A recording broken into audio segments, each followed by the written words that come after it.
Sometimes I think I have felt everything I'm ever going to feel.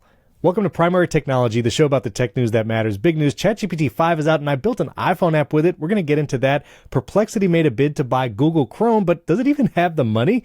AirPods might be getting live translation, some new features in iOS 26. Apple might be building a robot that sits on your countertop, coming out in just a couple years. Threads has 400 million active users and a ton more. This episode is brought to you by you, exclusively the members who support us directly. Thank you for that. I'm Stephen Robles, not calling myself a developer, but I do have an app in the App Store.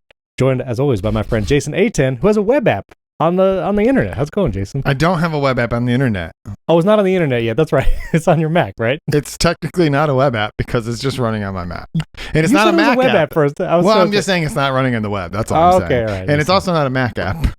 Also, I'm not a developer. We're not developers. I want to be very clear. As we talk about these things that we have built, I don't know what any of the lines of code mean in Xcode. I'm just copy and pasting. That's all I'm doing.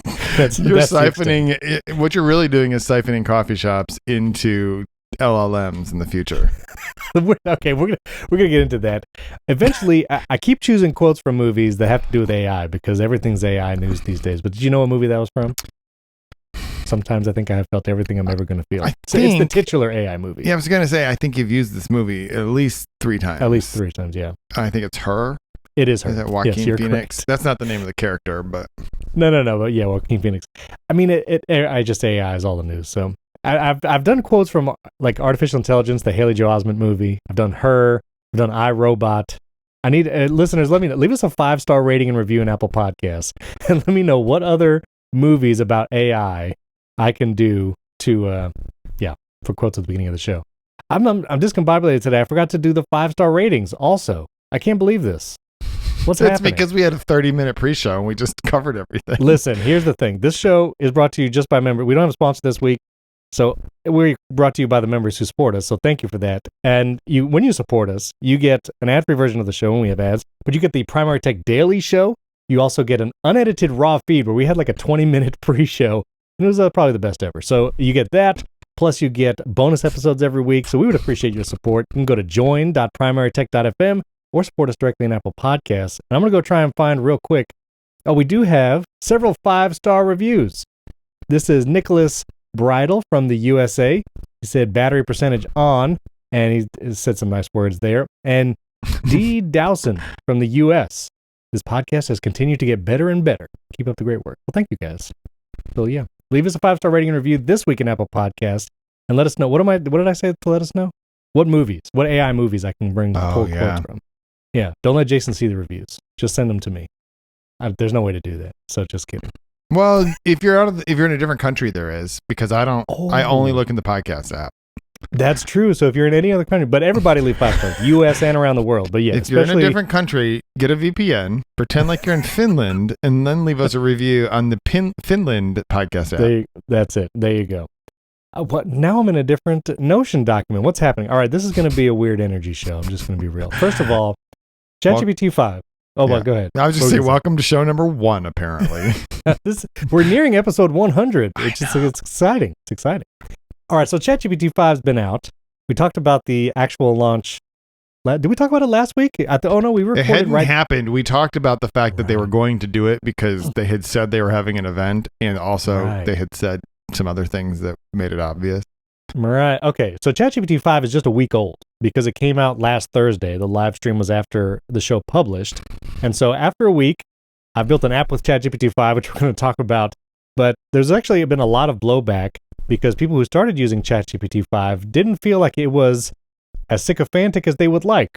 And there has been a lot of people because 4.0 and other models were removed. So you couldn't even choose those older models at first once your account got ChatGPT-5. So Sam Altman had this lengthy post on X talking about, the maybe dangers, maybe warning about people being connected to an AI in that way. And so they're trying to navigate this, how relational, for lack of a better word, that these chatbots might be. So you can still go back to 4.0 right now. They actually rolled that back. And if you want to go in the settings, you can continue to use 4.0. I have found it to be more terse, have a brevity, but I'm fine with it, and it's still giving me the results I want in my use cases, like in shortcuts. But you had an article about why people were mad about it. What angle did you take? Well, there's a couple things. People essentially felt like that it wasn't. You described it as relational, but there was an interesting sort of parallel. I think it was on Dithering maybe, or it could have been Sharp Tech, which is another Ben Thompson podcast, where they essentially were talking about like if you build a product, so ChatGPT is a product. And you change the components of the product for a long time. Like if you were buying a PC and you went from the 286 processor to the 386 processor, your software all still worked, right? Like you didn't like break everything on it. Well, you have ChatGPT, which is a product, and they keep swapping in these different LLMs. And the problem is now the experience is completely different for people because the new LLM it responds differently. It is tuned differently. It has different weights and whatever in the models. And so it was kind of like I'm using something that looks the same, ChatGPT, and all of a sudden it's interacting with me differently, and I just don't like it because I really like the way that it was interacting with me before. And more importantly, you didn't have the option of going back to the way it was before. Now the truth is most people really liked 4.0. 4.0 was not great. Like it wasn't a great model necessarily. 5 and what ChatGPT has done with 5 is what they should have done a long time ago, which is essentially you just type things and we'll figure out which model should be responding to it, right? I think I don't remember exactly what they called it, but it's like essentially 3.0 was like the reasoning model. Yeah, I'm just saying he described it as a specific routing. Thank you. Yeah, and it's essentially what Apple was going to do with the better Siri if it ever happens, which is like using the semantic index to decide, should this be on the device? Should it be private cloud compute? Should it be ChatGPT? What should be happening? And so that part is the thing that like, and I imagine in like 3 months, no one will be thinking about this anymore. We'll just be like, it's nice that ChatGPT, and I've had this experience recently where I'm typing it at 5 and it'll be like, I think I need to think longer about this. Right. It tells you that, and it's basically telling you it's using a different model. And so, but I do think the reason I wrote the article is it just highlights on paper, the specs might be better. And I think on paper, GPT-5 is better in basically every way, and using routing is a better experience in the long run for users. But what I think they didn't account for was, but you just changed the way this feels to use. And that actually really matters to people, and people got mad. And I'm curious. I'm sure OpenAI has the data. What percentage of users are doing like perfunctory task-based work queries with ChatGPT versus people who are using it like a friend and therapist? Because that's something Sam Altman said in his X post. Is like, we know people are using ChatGPT like a therapist. There could be benefits there, but there's also dangers, and we're trying to navigate that. I'm curious what that Venn diagram or how that pie graph would work out.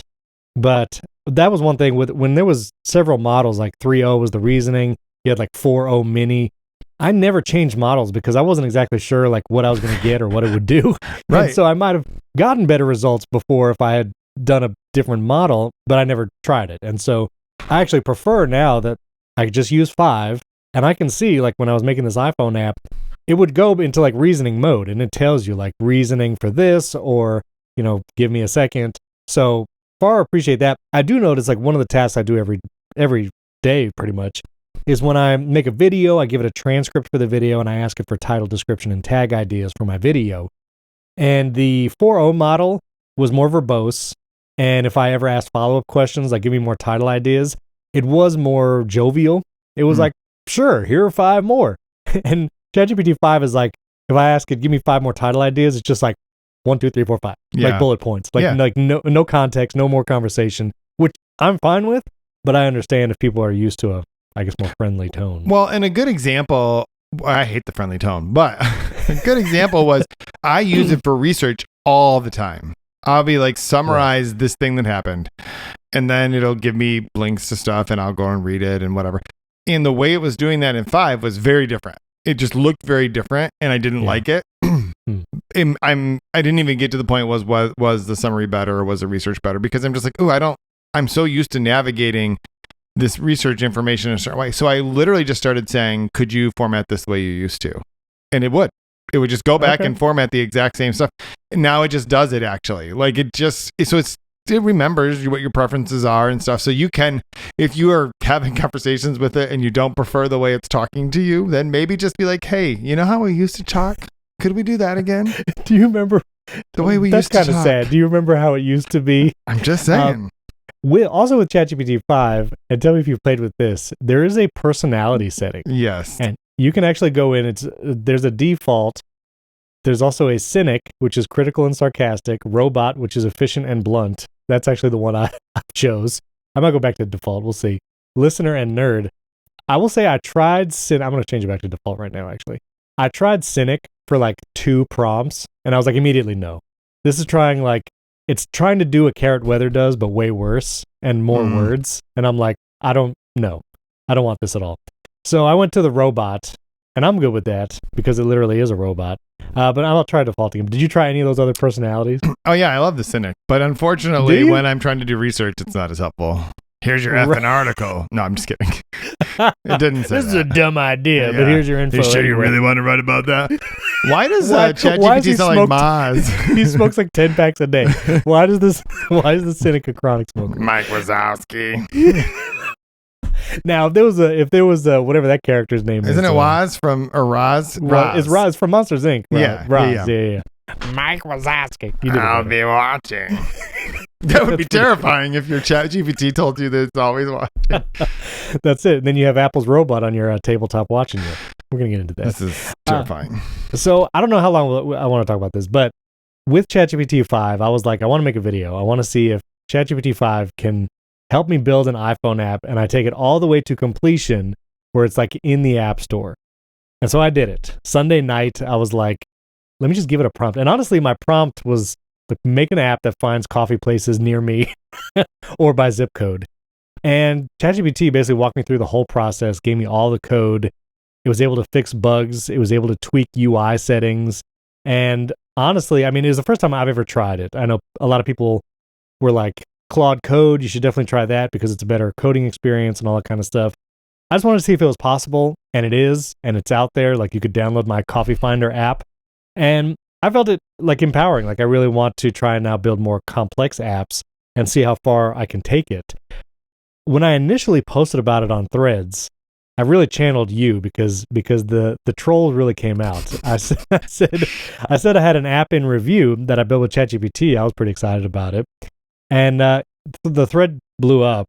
And there were a lot of people like genuinely curious. They were like, "Oh, this sounds fun." A lot of people mad. It seemed like they hate coffee. Coffee is terrible. I think it's the fact that they hate AI writing code, and the person who is doing it, namely me, doesn't know how to check it. And there were a bunch of comments like, "Hey, learn how to code." And there was like, "Oh, this will leak people's information immediately." It's like, well, I'm not collecting any information. First of all, yeah, zip code, just a list of zip codes. It's literally, what is it going to do?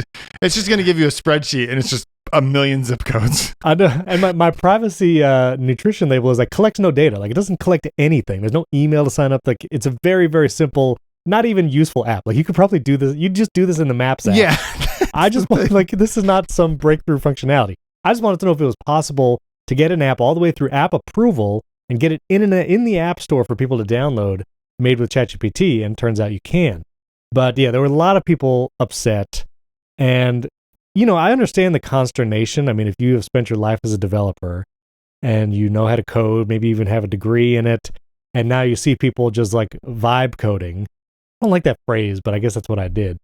I understand the pushback and how people, like, it may not feel great, but it's also a tool. Like, when you talk about video, like filming and video, it was inaccessible to a lot of people for a long time because they didn't even have the budget or the ability to get that kind of gear and cameras and audio. And now everybody has a phone in their pocket that they can make a movie with. And that kind of democratizes and allows people to make stuff that they maybe had ideas to make, but not the tools or the means to do it. So it feels like this is a parallel. Like, now I can actually try and make I'll say a real app, but a significant app that I have some ideas for, and I can try and make it. And a couple of people reached out and they were like, as a developer, I've now had people come to me saying they've built an app with AI, but they're going to pay me to like check the code basically. And I'm like, that actually sounds like there could be a whole new business for developers where they're like that a business they would never have had before because someone can't afford to develop a whole app through a single developer or through a company, just didn't have the money for it. But now maybe there could be like a check service for developers. So I don't know. But it was very mixed. Very mixed. Yeah, and I don't understand. I mean, again, I'm not a developer.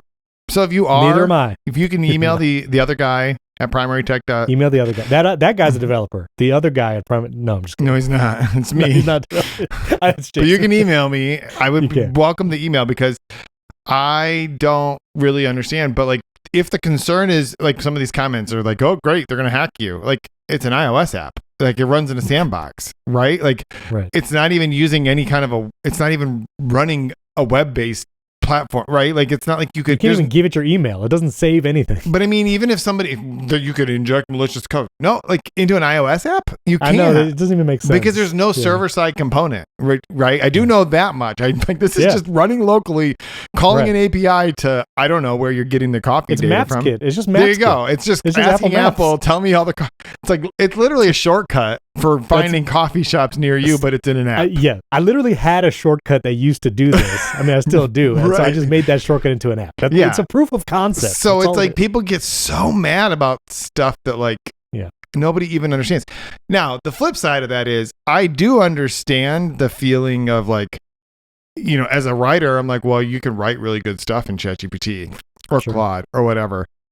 But the difference is like, I don't think that everyone who you're learning, like theoretically you're learning how to code. Now in this video, you don't care. It's just like run, build, it worked. Okay, great. Copy, paste. And Command C, Command V. Right. And so also you still had to submit it to app review. So theoretically they're making sure that there's nothing crazy in there. I don't even know what app review means, except for you had to submit your thing to, probably Apple's going to make you start charging a subscription so they can take 30%. And at that point you should take it down. I will never pay to keep that app. I did pay the $99 a year because you have to do that to submit the app. And then everybody in Europe was like, I want to download it. Why can't I? And then I realized there's a whole bunch of other steps for like the Digital Markets Act, like in App Store Connect. And so I tried doing that yesterday. I had to like upload documents to prove my address and name. I don't know if it'll ever be in the EU. So I don't know. I'm sorry. I'll figure that out for my next app because it's also in Europe. There's a coffee shop every 40 yards. It's just like walk down the street, people. I'm kidding. Sure. Just kidding. No, but there's good coffee shops over there. That's great. So anyway, I built an app. I'll put the link in the video if you want to check it out. And I wanted to hear from developers, and I've had some people comment on the video. Sean Hickman, who makes the Sofa app, thoughtfully commented. I appreciate that. And I am curious. I don't know if the ATP guys will see it or not, but I'd be curious from their perspective, like what this means. And Parker Ortolani, he's on X, and he's talking about some apps that he's trying to develop with AI as well, and he wants to get those in the app stores eventually too. So I don't know. It's a new time for app development. And I think I'm conflicted because I can understand if you're a developer, that's a skill you worked very hard to have. Right. And I don't think that should go away. Like, I don't think that that gate should cease to exist. I don't know what that looked like in a world where what AI is going to do is unlock a lot of possibilities for people who didn't learn to code. But should those people not be able to build tools or apps, or like the only people who are able to do that? And you're not even monetizing this, but let's just talk about like monetization. Right. It's like, I mean, the perfect example is honestly YouTube. Because there was a time when if you wanted to be a filmmaker, you had to get a distribution with a studio. They were the gatekeeper, and you had to be like a member of, SAG or whatever. Like it's like now you don't. Now you literally, Steven, can vibe code an app and just make a video with a Sony, whatever you have, or your iPhone or whatever. And you can have hundreds of thousands or millions of people who will watch this thing. And yet the people who make movies, I think the business is hurting, but it's not because of YouTube at this point necessarily. Right. Well, and honestly, it increased my respect for developers again, because as I was trying to just submit this app to the App Store, like a solo YouTuber who has to be a script writer, an editor, a graphic designer for thumbnails, and a little bit of a writer for titles and descriptions. If you're making an app all by yourself, you're doing all of that too. Like you're having to do graphic design and UI and UX. Like you're not only just coding, you're making something visual. You have to make an app icon. That's graphic design. That's artwork. And so there's so many. Plus, I mean, you have to troubleshoot. My goodness, like that's a huge part of it. And just one stupid app icon held me up for like an hour while I was trying to vibe code it. So I totally like the developer. Like you don't just code. Like there's so much more to that process if people don't get that. And AI, like even as good as it gets, if you have just ask it, make me an app that finds coffee places, you are still going to have to, a good app that does that, even if it's a simple task, will be better with human input about user interface and user design, because guess what? Humans have fingers and they actually like use stuff and tap things on their phone and know what it feels like to use an app on a physical device. And as far as I know, ChatGPT doesn't have fingers yet. We'll talk about robots later. But anyway, okay, we made it up. Steven, I have breaking news.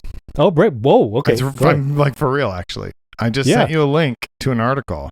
Oh. Apple is re-enabling the blood oxygen sensor on Apple Watches that shipped without it enabled, effective today.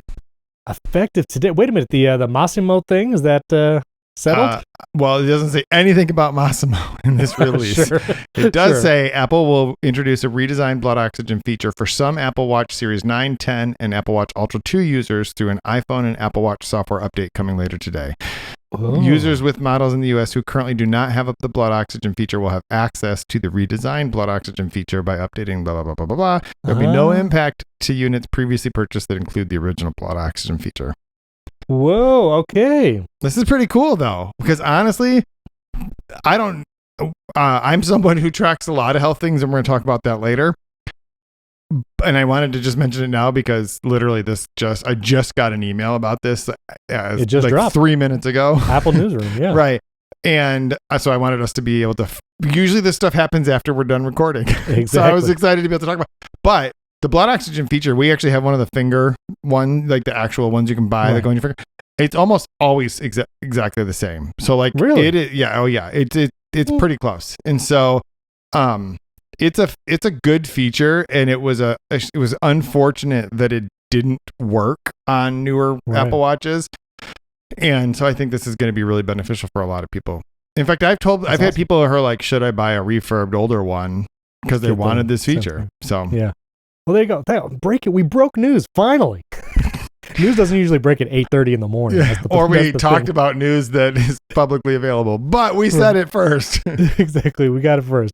People won't hear this until they read it in all the other places. But we'll still probably be the first podcast that they listen to that talks about this. That is true. Breaking news. I'm not going to put breaking in the title. That'd be a little. Did you see the exclusive about the comment? We're going to talk about that. No, hold on. Okay, let's go. Okay, let's say a lightning round. Let's get the rest of the show. We're going to try to do a lightning round. I say that because I know it's not going to be, but anyway. One other OpenAI ChatGPT thing. Sam Altman wants to do a Neuralink, like Elon, and no. Hard pass. Hard pass. But I want to do that because the connection is Neuralink and Elon. And Elon was real upset the other day. Oh, wait a minute. This is where is the Elon stuff? I wanted to get to that. Hold on. He's like going to sue Apple. There you go. All right. So Elon was real mad because he kept looking at the top. There was a curated card in the App Store that said, try these AI-powered apps. And in that card is ChatGPT, Google Gemini, Microsoft Copilot, basically ChatGPT. And he was real mad. He was like, listen, Grok is the best AI app ever in the universe. And it is not mentioned at all by Apple. And he was saying, I'm going to sue. I'm going to sue Apple because, or do some kind of legal action. And then people did some research, and they basically found like Grok had been number one in the App Store several times in the past. And Elon Musk is saying Apple is favoring OpenAI because of the partnership with OpenAI and the iPhone and things like that. But people pointed out DeepSeek was number one in the App Store for a long time. Obviously, there's no partnership there. Perplexity had also hit number one, especially in other countries. So like Apple is fine letting other apps be number one in that AI category. It's not that they have something against Grok. And then Apple did issue a statement saying quote, "The App Store is designed to be fair and free of bias. We feature thousands of apps through charts, algorithmic recommendations, and curated lists selected by experts using objective criteria. Our goal is to offer safe discovery for users and valuable opportunities for developers, collaborating with many to increase app visibility in rapidly evolving categories." That was their official statement, basically like, I guess, no, we don't prefer. Also, it's an editorial decision. They can do whatever they want. Like literally, they can do anything they want on that list, and they can be like, we hate Grok. We're never going to feature it on the list. They can. Like, it's their list. It's their store. Like, there's no, like, this is the most ridiculous thing ever. And I guess that there's like a now trending label, which I guess whatever, but ChatGPT-5 just launched. Like, I think I could get why it would be in a trending category. Yeah, and DeepSeek was at the top of every list for like weeks, right? Like But I mean, this is just ridiculous. It's like we're going to sue them because they're favoring there's antitrust because they're favoring they could do whatever they want with this. I will also say I tried using Grok a couple times in the past in my normal use cases of like YouTube videos and summarizing and stuff. Like, it's fine. And I understand the tests that they run these AI models through are much more advanced than like just the common use case.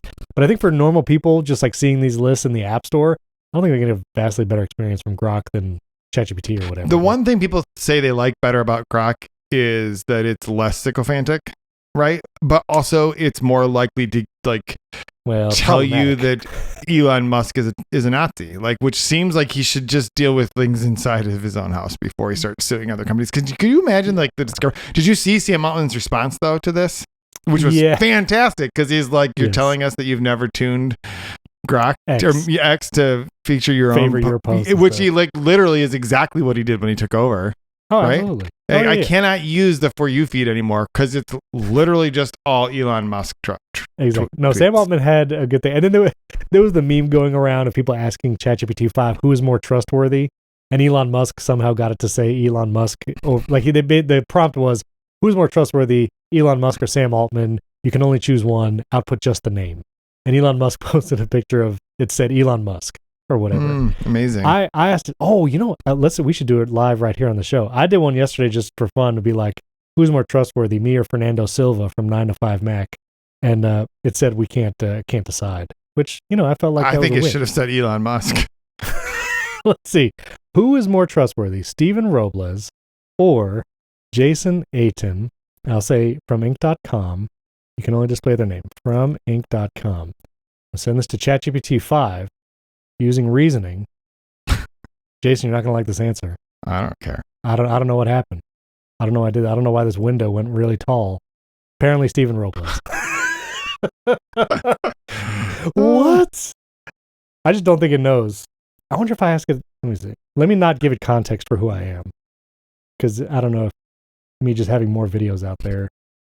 You probably have more articles than I do videos, though. You know how many articles you have published? Thousands. It says, I cannot declare one more trustworthy than the other. Provide criteria or examples you'd use. I can help evaluate further. I don't know, man. I think this thing's right on. It does. Just kidding. I'm surprised you didn't say the other guy. Oh, the other guy. That other guy. He definitely is. Definitely. All right, more AI stuff. Perplexity was trying to make big moves, but it really just felt like a big show. So they were saying, hey, we have a bid to buy Google Chrome for $34.5 billion. Money that I don't think they have, because then the news came out they're looking for another valuation of 20. They're trying to raise more money, I guess, to buy Google Chrome.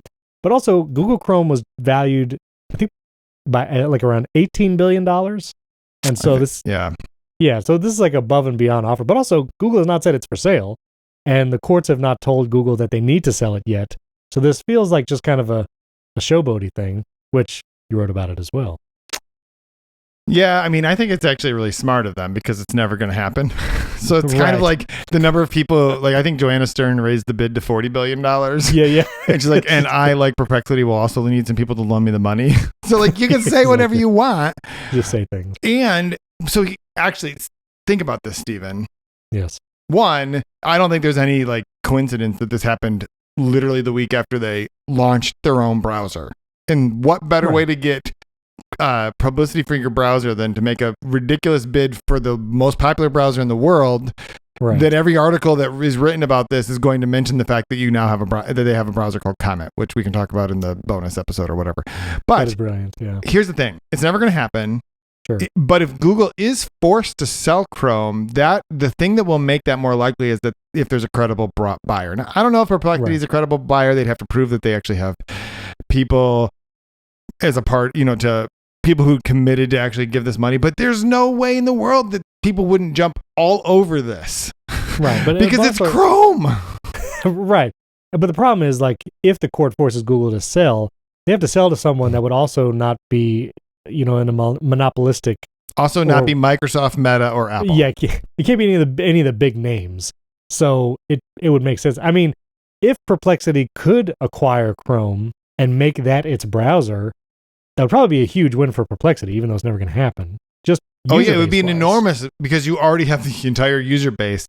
It would be terrifying, because I don't think that Perplexity's stewardship of the internet would be a good thing for the internet or anyone who uses it, because of their practices when it comes to web scraping already. Just literally imagine, you would just have to assume that screen recording was just always on.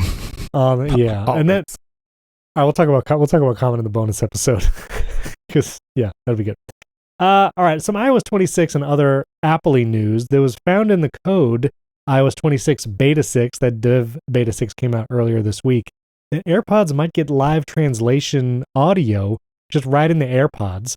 This is not an announced feature from Apple, but it does seem likely because we're getting live translation everywhere else, from FaceTime to phone calls. And I guess I imagine if you were to take a phone call, then, you're going to hear the translation in your AirPods, but I assume even maybe for live conversation. And so this might be a feature that maybe comes in the next version of AirPods or coming soon. So that's exciting. This is something like, what is the fish? Is it the bobble fish? The fish, the sci-fi fish you put in your ear and it can translate whatever? You know what I'm talking about? I have no idea. You know what I'm talking about? There's a fish you can put in your ear. I don't recommend people put fish in their ear. It's from a sci-fi thing. It's not a real life thing. It's the babble fish. The babble fish is from Hitchhiker's Guide to the Galaxy. I have not seen that. Babble fish. Anyway, it's like the babble fish. I should have done a quote. I've already done quotes from Hitchhiker's Guide to the Galaxy. I'm out of sci-fi movies for movie quotes. But anyway, so that'd be cool if that happens. And then there were some new ringtones that came out in Beta 6. There's one that's like, I think it's like Dreamscape or whatever, or Dreamer. It goes pretty hard. I'm not going to lie. It's a nice ringtone. Although I would never hear it because my phone's always on vibrate. But do you ever have your ringtone on? You're out of silence mode? I've never had my ringtone on. See, that's the thing. Literally never. Literally never. So I don't know if I. And I just wander around the house and make sure that everyone else's is turned off as well. Just flipping everybody's mute switches if they have them. I'm just you know how Apple has one? We've heard reports that they have that system so that new iPhones that are still in the box, they can put them on those magnetic pads and flash the updated software onto them. I would like one that just flashes the mute switch off, so I can just walk by, put people's phones on there. I'm going to put a sign on the front door that says, "When you come in this house, turn off your ringer or leave." It's like a movie theater. Do you have anyone in your family that has the keyboard click sound on? Yes, my son does, and I was going to take away his iPhone for that. But I think it's only because he didn't know that was like a feature. Oh, also, he doesn't really type on his phone often. He literally just uses it to read articles and sometimes to use ChatGPT so that he can learn how to code. Speaking of using ChatGPT, although he's not having it write code for him. In fact, that was his first question when I talked to him about the thing that I was making. He goes, "You didn't write that, did you?" I'm like, "What do you mean?" He goes, "You just made an AI do that." It's like, wow. As you do. Okay, sick burn. That's what you do now.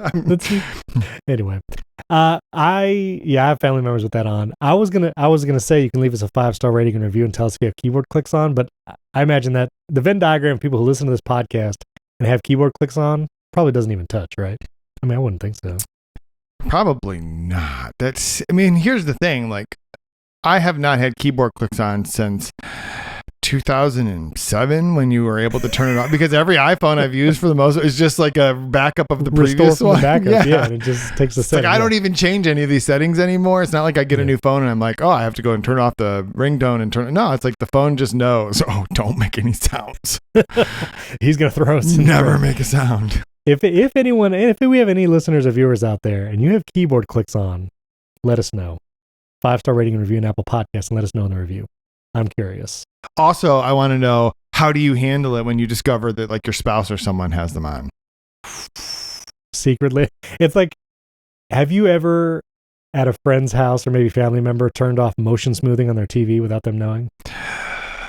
I've only done it once, but they asked like, why does this TV look so terrible? I'm like, let me explain it to you. But Steven, I do want to tell you the number of times when I've been either at like a conference or just wherever, and I'm sitting there, like sometimes I'm like, maybe I'm moderating a panel with a relatively high profile executive, relatively well-known person. And I would say the over-under is 90% of them have keyboard clicks on. See, but I feel like that, like those little CEOs, like they never adjust any settings. Those little CEOs. No. those level CEOs. Oh, level. Like they just probably never touch the settings app. Like I don't even know if they know where that is. You know what I mean? You're probably right. It's amazing to me. Like they're just living life. Sounds and all. Those are important emails. They're saying they want to feel the weight of those emails with the clicks or something. All right, Mark Gurman, he had a bunch of quote unquote news about Apple's plans for the next 2 years and its plans for AI, which included things like security cameras for the smart home, which honestly I would be down for if HomeKit ever supported 4K video. Sorry, I had to cut my hands for that, so hopefully they could hear it. But yeah, security cameras. Also, and again, this is all from Gurman, supposing he's seen videos of a tabletop type robot that can help and be powered by AI or something, like this little arm robot or whatever.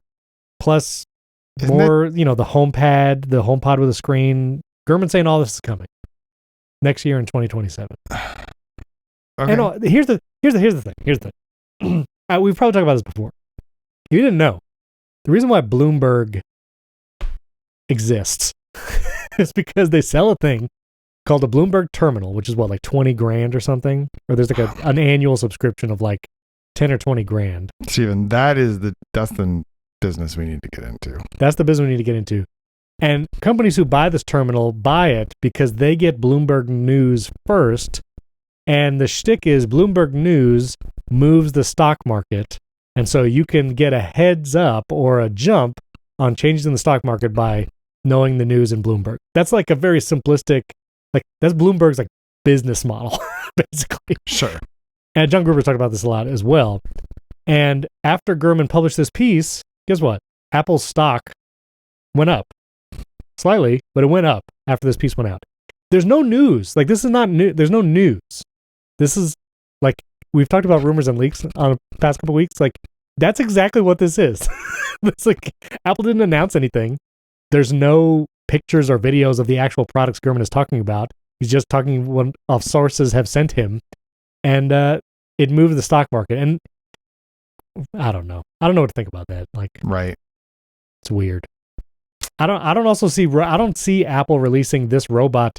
He said 2027. 2 years from now, Apple's going to have a robot arm on your kitchen countertop helping you set timers, I guess. I don't know. That seems odd. I can't imagine it's going to look like that. No, it won't look like that, although that does look like the Pixar lamp, which Luxo Jr. Yeah, something like that. But sure, I mean, I don't know. A lot of promises about Apple's LLMs and AI. Why a robot on the counter? I don't understand. Is it going to make food for us? Well, he also said there's going to be robots like the Astro, like the Amazon Astro, where it can roll around your house and, I don't know, let you FaceTime your grandma. Like, I'm not sure. Bring you a coffee. I mean, it can't make I don't know. Maybe the arm makes the coffee. It puts it on the Astro type robot and it rolls it to you on the couch. So it's just full on Jetsons is what we're talking about. I mean, yeah, but separated. Okay. You got the arm on the counter. You got the guy with the wheels on the floor, and somehow they work together. And then the robot vacuum is fighting them both. Which one locked us in the bedroom and tied us to the bed? Like, that's what I want to know. Which one of these robots? The Astro robot with the wheels took the arm robot, rolled it to you, and tied you up and knocked you out. I do still remember at CES a couple of years, it was probably 5 years ago, when the Samsung CEO was on stage and introduced Bali, and this little ball just followed him around. That didn't. Doesn't do They anything never- except for follow you around and maybe send you a push notification if the dog knocks over your bowl of cereal or something like that. You would probably hear it too. Just saying. Right. Just saying. Threads hit supposedly 400 million monthly active users. Zuckerberg was very proud of this on social media, saying there were some claims like how now it's like the most active social network. But if you look at data like web traffic versus mobile traffic, X still has more mobile or website visits than Threads right now because the Threads web experience is pretty bad, honestly. But yeah, a lot of people still using Threads, and I can attest because they all commented on my app post and were mad. Oh my gosh! Just look at Jason's posts, any of his posts, and you'll see all the trolls. I mean, I have the one post. I know. I have to be real selective about what I post on Threads because it's like Immediate. even when I posted the picture, like the heartfelt story of being reconnected with my first ever Mac, people are like, that won't run, Sequoia. What is with people? And they're like, I bet it won't even, the battery doesn't work. I'm like, the battery's 12 years old in this. It's already an aftermarket battery and it's dead. Sheesh. Also, I'm not going to use it for anything. I just wanted it back. Like I don't know. I also have an original iPhone right back there. Guess what? It doesn't work, Steven. But I still think it's cool that I have an original iPhone. Yes. None of the cameras over here work either. Like it's Just fine. I don't know. It's just a thing. Actually, this does work. And I ran Final Cut Pro and I loaded an old project. Unfortunately, all the video files were long gone. Yeah. But It was Final Cut Pro 7, right? Yep. On that one? Yeah. But Steven, you know what the best thing about this is? What's that? The door on the back's annoying. I forgot that they did that. But it's FireWire on it, Steven. So you know what I was able to do? Did you hook up an iPod? No. Do you want to know what I did? Yeah. What did you Steven, I've been waiting years to be able to do this. Oh. I hooked up my Drobo because it had FireWire. But no, listen, Yes. Steven. I had a Drobo FireWire too. But listen, it had a bunch of my old, especially photography files on it. And I had no way of getting access to any of it. I was able to plug it in. One of the discs had failed, which just makes sense because they had not been spun up in at least 10 years. No, maybe 15 years. But I was able to move them all over to an SSD. That's awesome. That's exciting, actually. That's fun. It was quite the process, let me tell you. I'm sure it was. I actually have a Drobo with FireWire. So I think it's in the garage. Everything's probably dead because it's just... Send it to me. I'll hook it up to this MacBook Pro. this PowerBook. I'm sorry. That's hilarious. No, but that's exciting. When you can recover old stuff like that, I don't know. It's always fun, even if it's a process. Other Meta news. Now Microsoft is trying to poach AI talent from Meta. Meta's been poaching AI talent from everybody. Apple, trying to get OpenAI people. Now Microsoft is doing the same to Meta. Just going around. This sort of feels like... what's a good this? I'm trying to figure out the right metaphor here, so just go with me. This sort of feels like you're in high school, and there's a guy who starts to bully everybody, and so the quarterback in the football team just walks up to him and is like, I mean, I could punch you in the mouth too, I could take your lunch. So you're saying Zuck is the bully? And I'm saying Satya Nadella is the godfather. Like we've already seen that he is able to get Sam Altman unfired on a moment's notice. And that is true. He's pretty powerful. And I feel like I don't even know. I'm sure they actually want some of the talent, but I also think what they're trying to say to Meta is calm down, buddy. I think the point is we also have lots of money. Is this really the route you'd like to go? Because you took a bunch of people from Apple who apparently don't care about AI, but we do. Right. And I have more money than you, dude. I'm curious now, what is Meta's market cap? It's like 1.2 trillion. Yeah. And 2 trillion. Half the size of Microsoft and Nvidia. Also, Microsoft has so much cash lying around. I mean, sure. Meta has a lot of cash as well. I'm not saying that, but my point is we could do this too, right? It's not just, OpenAI has a lot of money hanging around, but you know what they also have? Microsoft. Right. And also OpenAI, they have to have a business model soon, so. Not really. They just keep paying protection money to Microsoft. They're fine. Well, yeah, that's the thing. Isn't the contract thing is if they make AGI, they're out of the Microsoft deal? Yeah, but or whatever? Here's and we don't have time to get into this, but right now they don't want out of the Microsoft deal because Microsoft is like letting them run up ChatGPT on Azure for basically free. Like they're not going to get a better deal than that. And also Microsoft promotes everything they do. Like when ChatGPT-5 launched last week, Satya Nadella was like the first to tweet about ChatGPT-5. It's in Copilot. It's everywhere. So like they have built-in marketing. Yeah, did you see that though? The first person to well, not the first person, but then Elon Musk responded to that and said OpenAI is going to eat your lunch. And I love Satya Nadella's response, which is basically, "Hey, I mean, people have been trying for decades. Also, Grok runs on Microsoft as well." Like, wait a minute. You didn't see that? I missed that whole conversation. Now, wait a minute. I got to go to Satya Nadella's. Oh, my goodness. Let's see. I have to read the replies. Oh, my word. I have to log in. I didn't see that. That's hilarious. Don't listen. He says, people have been trying for 50 years, and that's the fun of it. And then he says something along the lines of, what did he say? Okay, so Musk said OpenAI is going to eat Microsoft alive. And then Nadella responded and basically talking about how Grok 4 runs on, excited for Grok 4 on Azure and looking forward to Grok 5. It's like, dude, and you gotta be thinking like, Elon Musk is sitting there like, crap, who made that decision? I didn't know I thought we just had a closet with it running over there. Like, you're telling me we're paying Microsoft money?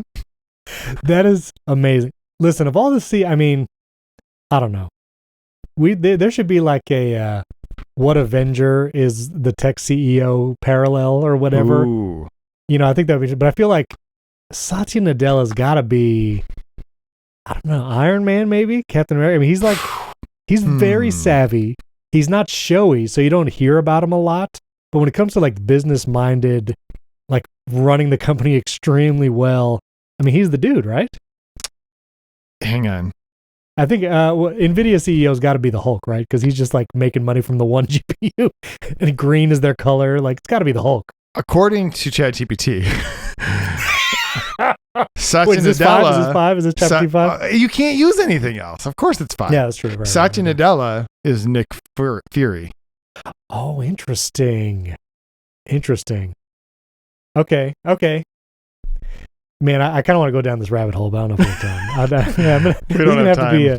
We've never had a fan art for this podcast, I don't think. But if anyone out there does fan art and wants to make an Avengers fan art, but with tech CEOs, let us know. And you cannot make Elon Musk Iron Man. No, that's who he thinks he is and who he wants to be, but really he's Loki. The question is, wow, yeah. The question is, do you put Zuckerberg as, well, Zuckerberg could be Loki too. No, Zuckerberg is literally Lex Luthor. I know that's not an Avengers character, but the same, what's his name? Jesse Eisenberg played both Mark Zuckerberg and Lex Luthor. But if you're going to keep him in the Marvel universe, would you make Zuckerberg a villain? I would not let him in the Marvel universe, but he would have to be like one of the chaotic Avengers if he was good, like Winter Soldier or something. Like in I don't know. Anyway. Okay, I really want to hear now, if you're still listening, the 5-star rating and review, but let us know who tech CEOs to Avengers. How do you map it? ChatGPT says Ultron. For Zuckerberg? Yeah. No, it's too powerful. Okay. Ultron was really powerful. You don't think Zuckerberg's pretty powerful? He's powerful, but not like Ultron. He can't get fired. He's more powerful than any other tech CEO because he can't be fired. He literally cannot be fired. Then I would put him in like a category. Well, if you want to make him a villain, maybe, but like, who would be Vision? Because Vision is like, he's really powerful, but he's not. He's kind of like aloof, you know. I don't know. Oh, Sundar Pichai. You nailed it. Yes. Okay. I'm good at this. This is so good. But then who? Okay. Well, and I haven't even seen half as many Avengers movies as Steven. That's true. But that nailed that. He is definitely Vision. But now who? I don't know if we should go down this road. Who would Tim Cook be amongst the Avengers? I don't think he's Iron Man. I have one. Oh boy. Okay. I am pretty sure he's Bruce Banner. But he's never the Hulk though. But you wouldn't like to see him if he was angry. Well, that's true. I mean, maybe stories of Tim Cook mad are pretty legendary. But it's a very calm, reserved Mad. That's pretty good. Oh, okay. That might be because he is like, very shrewd. I would not put him in the Iron Man like suit, but yeah, maybe Bruce Banner. He's definitely not Iron Man like Tony Stark. Like, no. Maybe you saw Endgame, right? I actually have not. I will watch all. What I'm going to get caught up. So passively, I've seen them all 13 times because my boys watch these movies on like repeat.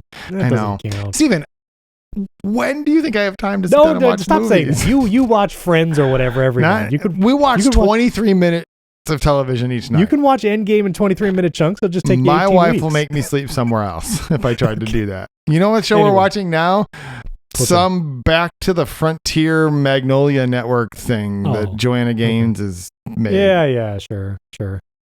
Okay, we got to find. Me and my wife have to find a new show. I'm not sure what to watch right now. So anyway, okay, that was really good. I want to hear what everybody's thoughts are on the Tech CEO Avengers. This somber note. I don't know how somber it really is, but dial-up service from AOL is finally shutting down after 34 years. I know, and my thing about this was, it's weird to feel so sad about a thing that I had no idea still existed. Like, I had no idea people are still using dial-up. Yeah. The last thing I think I saw was in 2019, there was like 2,200 people using AOL's dial-up service. It's like, if you even that seems like a lot. But at the same time, when you think about on the scale of tech companies, you're like, oh, that's so cute. No wonder they're turning it off. But yeah. I mean, I can still hear that sound in my head, though. I'll play the sound for everyone one last time right here in the podcast. There you go. It'll be longer than that, but yeah, I'll play the sound. I have to leave drop a marker. All right. I want to shout out this iPhone app because it was recently launched and it's really cool. It's the Cassette app. And basically what you do, you download this app and it can let you play videos from your photo library on your iPhone. And it does like this like fun VHS look, like it'll overlay the date on your video like old school VHS. But if you pay for the Pro plan or the Pro subscription, which you can buy a lifetime unlock for $8, kudos for that. A lifetime purchase under $10 wild. But then you can like have it show you a random video or you can choose specific videos. And it's a nice way to experience maybe past videos you didn't know about or didn't. I don't know why that video is terrifying, but you can, experience your old videos. And a lot of times, Apple Memories, I don't know your experience, but it actually does pretty well at like, surfacing old photos and videos that you might want to see. But this is another way to do it in a looks like a cool way. So yeah. I downloaded it yesterday. Oh. It's cool. Yeah. I hope, and I mean this sincerely, I hope he sells a lot of lifetime subscriptions. Yes. But I also hope he doesn't. And here's the reason why. Yeah. This feels like the kind of app that I'm really glad someone made because it's very cool, but everyone will stop using it and forget about it in 3 weeks, 4 weeks. Like it's just going to be one of those things. And so the problem is I hope he makes his money now. Right. The problem is for every lifetime subscription he sells now, you're committed to continue making this app. That is true. So, but I think it's a really cool idea. I think it's well made. I think like it's beautiful. Good job. Yeah. So, yeah, and so cool. Cool apps. There's still room to make cool apps. Let's do a few personal tech because we have a few things here. You're testing a Whoop, which I had no idea what it was at first. What is a Whoop? Why would you use it? I don't understand how you. Okay, good question. That's a good question right there. That's the question. Why? Okay. Why, yeah. Well, so a Whoop. This is a Whoop. It's just a health tracking. It's a fitness tracker with no screen. Exactly. It just tracks the data of it, and so I'm only a few days into tracking this. Actually, they're sending me a different one because it turns out that there's a different one that tracks your blood pressure trends. Maybe I'm really curious about and it has an EKG. Those are two things I'm super interested in as a person with heart stuff. Yeah.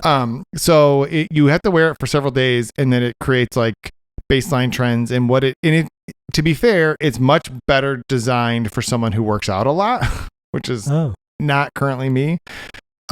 Because what it'll do is it tracks your recovery, your stress, your strain, which believe it or not are different things. It gives you baselines for all these different things. Now, why would you wear this instead of an Apple Watch? Well, first of all, one reason is it's way smaller and lower profile to sleep with. Okay. Now, Sure. I currently am sleeping with an Apple Watch and this because I want to compare, and I also didn't want to lose. I like the Sleep Plus Plus app a lot. It gives you a readiness score every morning. So I don't want to lose that until I'm sure that this, like, see how they compare kind of a thing. Yeah. The other reason is I like my Apple Watch, but Steven, I like mechanical watches. I have mechanical watches. I can't wear mechanical watches if I'm also wearing my Apple Watch. And the thing about the Apple Watch is I really like it for two things. I really like it for telling me the time to watch, and I really like it for the data that it's tracking. I do not use my Apple Watch I use zero notifications on my Apple Watch. I don't want it. Really? I don't want anything. And then the third thing I use my Apple Watch for, as everyone knows, is it's the only way you should ever talk to Siri is on your Apple Watch. Yeah. Literally, you should never try to activate Siri on anything else except for your watch. So other than that last one, if I could find a way that would let me tell time and track all the data, it doesn't need to be an Apple Watch. And so I can wear a mechanical watch and wear this, and I'm not missing out on any of the data. And I really, really like that. So if you wear this, will it actually do the rings in Apple Fitness? No. Okay. But I don't care about the rings. That's not a thing. I know. If you were ring focused, this doesn't, you can't do that. I don't know if you're carrying your phone around will close your rings or not. I don't know if that's a watch only thing. Yeah, because there are times when I would not wear my Apple Watch and your rings just, they go dark. I don't care about the rings. I really couldn't care less. But does the data this collect sync to Apple Health at least? So you can. Well, I don't know if it syncs to Apple Health. I'm not far enough in yet to know that. And I can give you guys an update. But I do know that Whoop's app, which is pretty well designed actually, will pull information from Apple Health. If that makes sense. Right. It can pull information. Yeah, I'm curious how it does writing to Apple Health. Because then that would be a cool alternative. Like if you didn't want to wear your Apple Watch, you wear this, but you still get the Apple Health like calories or steps or whatever. And it does similar things. This is tracking sleep that you get from Apple Health or from like the Sleep Plus Plus app, where it's tracking like how much time you were awake, how much time you were in light sleep, how much time you were in deep sleep, how much time you were in REM sleep.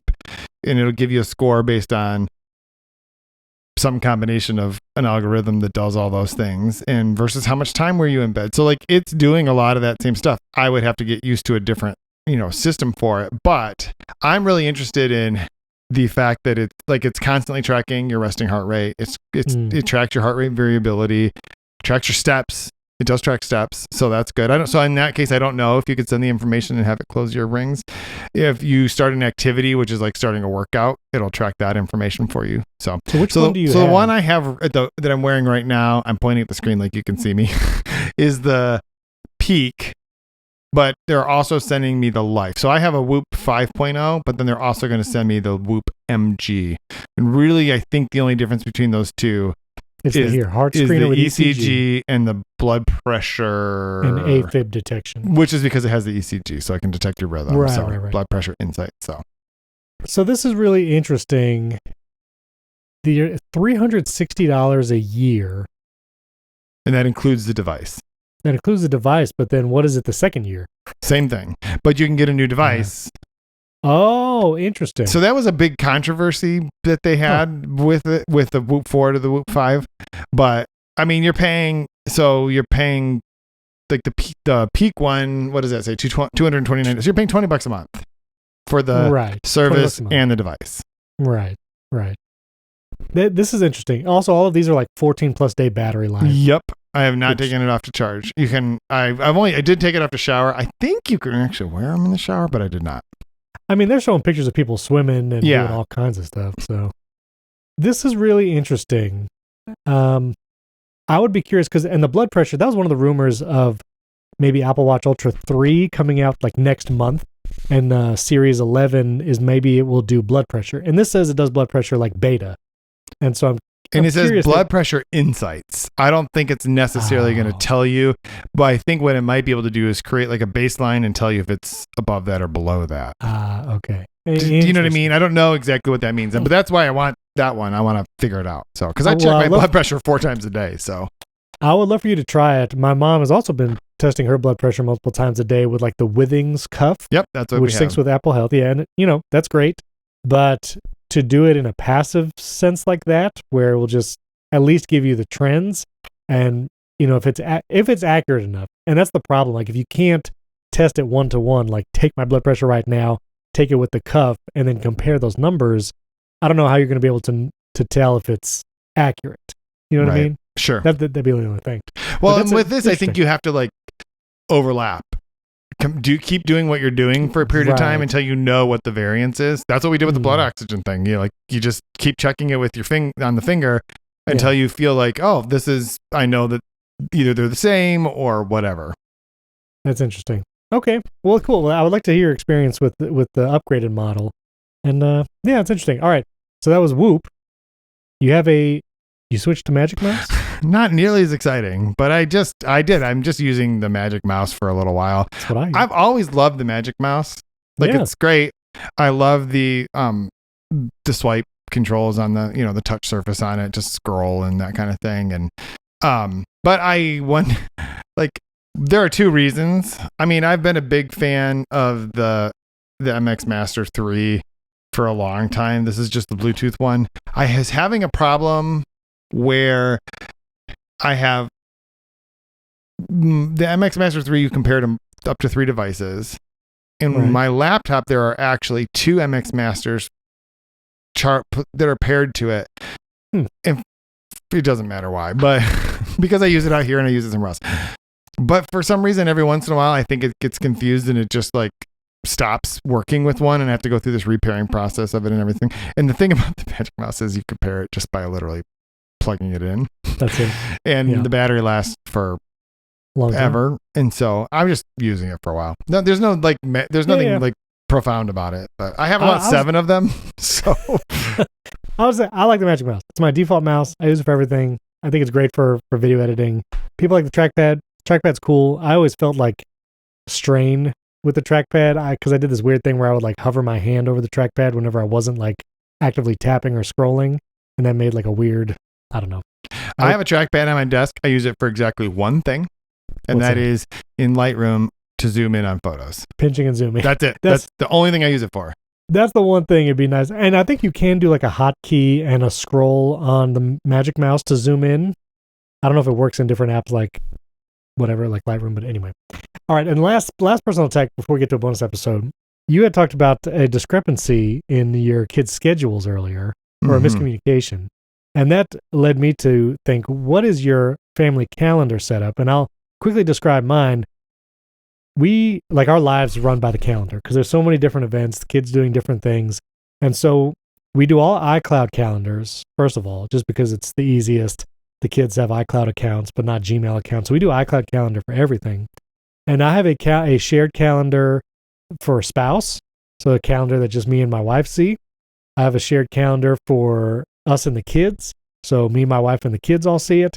And then I have a third calendar that's like expanded, and that gets shared like with more family members who might be involved in those events. Like if it's a recital, like a dance recital, and we want everyone to know when that's happening, we'll put it on that shared calendar, and that goes to like 8 or 9 people.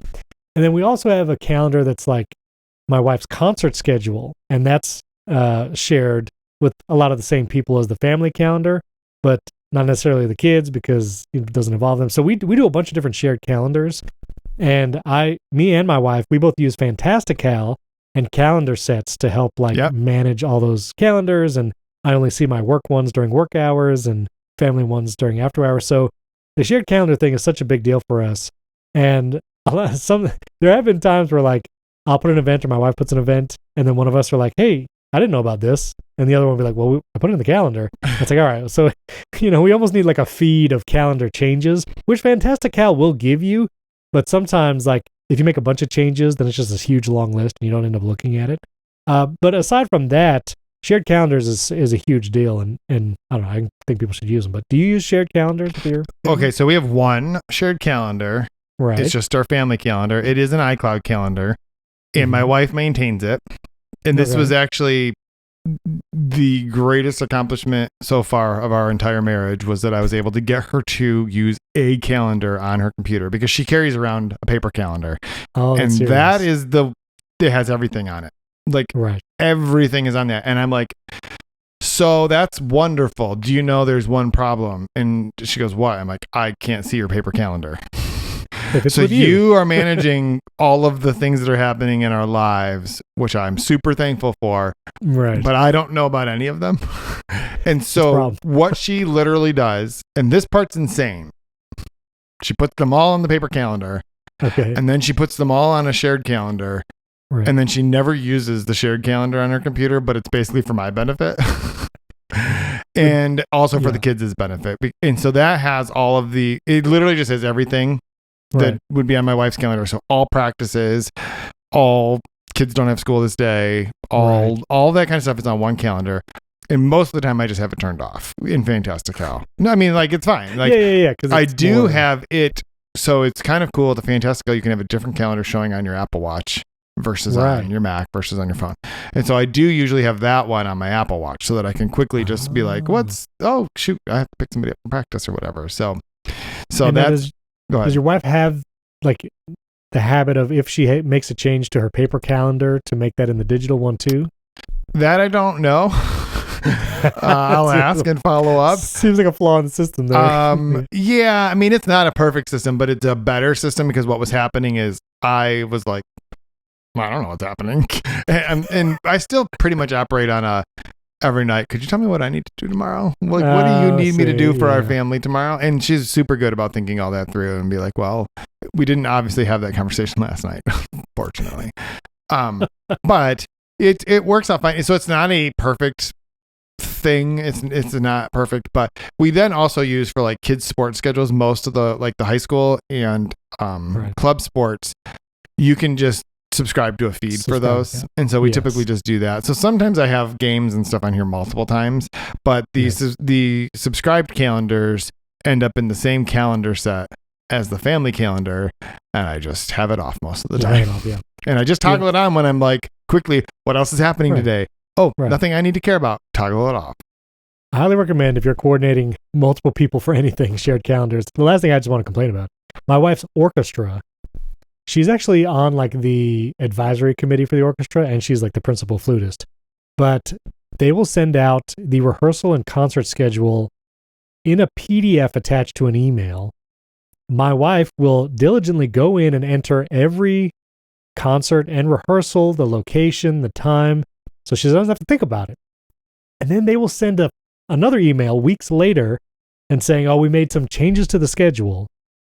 Sometimes they'll say what changed in the PDF that they attached. Sometimes they won't. Sometimes they'll add information like the location, which is important, but doesn't say that was approved. So every time they send an updated PDF, she has to go through every date and make sure her digital calendar reflects it. And she, on the advisory committee, has told them, like, listen, we can make a digital calendar just through Google Calendar for free that everyone can just subscribe to, and then you make changes and it just automatically appears on everybody's devices. Yeah. And they just refuse to do this, and it is infuriating. And last night, as she was going through on her phone, trying to zoom into this PDF and look at every date, I was like, I wonder if I could tell Comet to log into her, like if I have the calendar pulled up in the web browser and I give it the PDF and I just tell it, whatever's different about the events in this PDF, make those changes on the digital calendar. I wonder if it could do it. Probably, but there's another easier way. Just drop the original one into ChatGPT. And every time she gets a new one, drop the new one and be like, what's different on this calendar? And it'll just tell you. And at least then she'll know what the difference is. Yeah. Yeah, that'll probably be easier and more streamlined. And I would trust that more. Because I don't know if I would trust Comet with that. It's just like, what's different about this? And it'll be like, oh, there's 4 dates that have changed. And she can just update those. That's a good plan.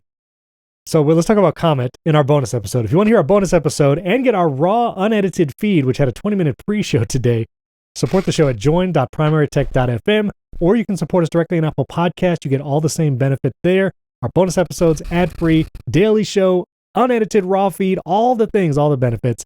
And we'd also love and appreciate a 5-star rating and review in Apple Podcasts anywhere in the world.